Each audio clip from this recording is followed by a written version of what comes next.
Hi all, welcome back to my channel. ఈరోజు మనం normal డెలివరీకి టిప్స్ మా అమ్మ దగ్గర నుంచి తెలుసుకోబోతున్నాం. అయితే నార్మల్ అంటే మా ఇంట్లో ఎవరు చూసుకున్న మ్యాక్సిమం అందరూ నార్మల్ డెలివరీ అయ్యారు. సో మంచి టిప్స్ మీకు కూడా యూజ్ అవుతాయి అనేసి ఈ వీడియోతో అమ్మ నార్మల్ డెలివరీ టిప్స్ చెప్తున్నాను. 3 నెలల వరకు మనకి చాలా జాగ్రత్త. అంటే వేడి పదార్థాలు తినాలి, చల్ల వస్తువులు మాత్రం ఏదైనా తినకూడదు. బప్పన పండు తినకూడదు, చెరుకు రసం ఇలాంటి కొన్ని పదార్థాలు తినకూడదు. 3 నెలలు దాటిన తర్వాతను యాక్చువల్గా ఏంటంటే తేనె ఖర్జూరం మాత్రము నెల నుంచి మన డెలివరీ అయిన టైం వరకు తేనె ఖర్జూరం లేచిన వెంటనే ఒక స్పూన్లు తింటుండాలి. తింటేనే బేబీ లోపల బాగుంటుంది. మనకు వాంతి అవడానికి కూడా అవకాశం ఉండదు. వాంతులు అవుతాయి కదా. అంటే వామిటింగ్స్ అయ్యేటప్పుడు ఏంటంటే ఖర్జూరం మనకి ఎనర్జీని ఇస్తుంది. అందుకని చెప్పి ఆ టైంలో వామిటింగ్ సెన్సేషన్ ఉన్నా కూడా మనకు కొంచెం శక్తి ఉండేలా చేస్తుంది. అది తినాలి. ఆ 3 నెలలు దాటినందరికి ఏదైనా ఏవి కావాలని తినొచ్చు. అలాగ 5 నెలల వరకు కూడా తినొచ్చు. 5 నెలల నుంచి మళ్ళీ ఏంటంటే మనం తెల్లలేసి వంట చేసుకోవడము, ఇల్లు తుడుచుకోవడము, ఇల్లు కర్రతోటే కదా ఇప్పుడు అంత ఆ రోజులు కాదు. కర్రతోటి ఇల్లు ఎత్తుకోవడము, నిలబడి ఇల్లు తుడుచుకోవడము, బట్టలు తీసి మొత్తం పెట్టుకోవడము, చిన్న చిన్న పనులు చేసుకోవడం. 5 నెలల వరకు 4 టిఫిను, మధ్యాహ్నం అన్నము, రాత్రికి అన్నము, రొట్టె ఏది కలితో తినొచ్చు. 5 నెలలు 6, 7 నెలలు మన డెలివరీ అయిన టైం టిఫిన్లు గట్రా తినకూడదు. తెల్లవారి వేడి వేడి గింజన్నము, మధ్యాహ్నం అన్నము, మళ్ళీ రాత్రికి అన్నమే తినాలి. ఖచ్చితంగా మాత్రం వేడి నీళ్ళే తాగాలి.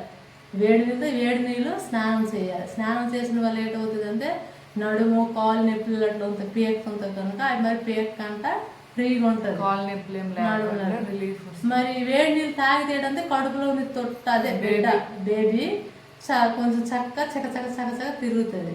మన నెల వరకు ఎలాగ హాస్పిటల్కి వెళ్తుంటాం, చెకప్లు చేస్తుంటాం, మందులు తెస్తుంటాం. ఆ మధ్యాహ్నం తిన్న తర్వాత అంటే గంట రెస్ట్ తీసుకోవాలి, పడుకోవాలి గంట. హాస్పిటల్కి వెళ్ళి చెకప్ చేసి వస్తాము. 9 నెలల వరకు అయి 9 నెలల తర్వాత మళ్ళీ బేబీ బాగానే లోపల తిరుగుతుంది, మంచిగా ఉంది, మన హెల్త్ బాగుంది, ఆరోగ్యం బాగుంది అనుకో మనం అది చూసి ఇంటికాడ ఉండి మనకి కొంచెం నడుము నొప్పో, నడుము సరుపు, కాలు నొప్పో ఇలాంటి వచ్చింది అనుకో అప్పుడు మనము హాస్పిటల్కి వెళ్తే అది నార్మల్ డెలివరీ అయ్యే అవకాశం ఎక్కువ ఉంది. అదే మనకి డాక్టర్ గారు రమ్మన్నారు కదా, ఇప్పుడు వెళ్ళిపోతామా, ఈరోజు మనకి ఆరోగ్యం బాగుంది అంతే బాగున్నే మనం హాస్పిటల్కి వెళ్ళిపోతున్నాం అనుకో అప్పుడు డాక్టర్ గారు తట్టుకోలేదేమో, నొప్పులు ఇవ్వలేదేమో, ఇలాగ వీక్ గా ఉంది కదా అని గారు చేస్తారు.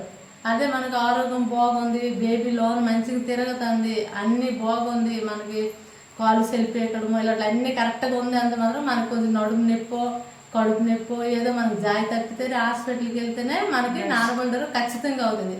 అయితే ఒకటి అనుకోవాలంటే మనం ఎక్కడో తినేసి పడిపోతుమా, తిన్నాం కూర్చోమని కాదు, తిని మధ్యాహ్నం ఒక గంటే పడుకోవాలా. తెల్లవారి వంట చేసుకోవడము, స్నానము, బట్టలు కొంచెం బట్టలు మడత పెట్టుకోవడము, ఇల్లు తుడుచుకోవడము, ఇల్లు గొడ్డు పెట్టుకోవడము, ఒత్తుకోవడము ఇలాంటి పనులల్లా నీట్గా మనం చేయాల.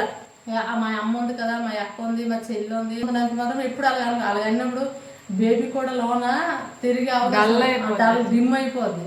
మనం అంత ఫ్రీగా తిరిగితే బేబీ కూడా లోన అంత ఫ్రీగా తిరిగి అంత బాగా ఉంటుంది. నీరు మాత్రము వేడి నీళ్ళు ఎంత నీరు తాగితే అంత ఆరోగ్యానికి మంచిది. ఎంత నీరు తాగినా మెయిన్ ఇంకొక మాట చెప్పాలి ఏంటంటే మనసు ప్రశాంతంగా ఉండాల.